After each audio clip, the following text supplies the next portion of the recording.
Thanks for joining me. I'm Bill Jellin. When I first got the video iPod, I went out to iTunes to see what was there, and there's a guy that does 2-minute tricks in Photoshop. And the very first episode I downloaded, it took 6 minutes for him to explain the trick. And I said, wait a second. If you're going to call your podcast the 2-minute tricks, you got to be able to fit it in 2 minutes. Today's question is going to be tough.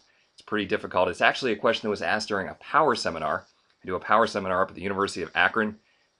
All day we come in and talk about Excel. If you're in the area, please feel free to stop by. It's a great class. And this class came in from one of the students at the power seminar. She said, I work in human resources and I have a list of employees and I basically want to number the employees from 1 to whatever. But if I hire a new employee in the middle or delete an employee, I want the list to automatically update. Well, that's kind of a tough question, but we were able to solve it for her during the power seminar. And the real concept here is that we're going to use a mix of relative and absolute formulas.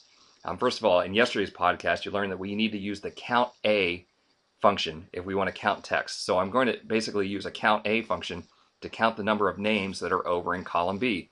You'll see that I was clever when I set up the spreadsheet and made sure that only names are in B and no headings at all. I put the headings in column A.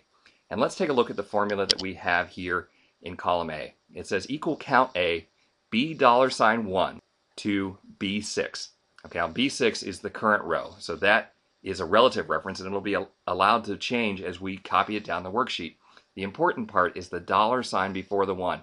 That tells Excel that we always want to start counting from cell B1, and no matter where we copy the formula to, down or up the row, that we're always going to count from row 1 basically to the current row. And so this works. Let's try and delete someone. You see right now we have 19 employees. If I delete employee number 7, he left the company, everything above it continues to work. So we hire someone new in manufacturing. I insert a new row, type their name, and then copy the formula in column A down. And because it's using count A from row 1 to the current row, it works perfectly every time. There you have it. Thanks for joining us. And hey, if you're in Akron, the dates for 2006 are February 21st or March 21st at the University of Akron. Come to one of the power seminars and we can answer your question at the class. Thanks for stopping by. We'll see you tomorrow for another podcast from Mr. Excel.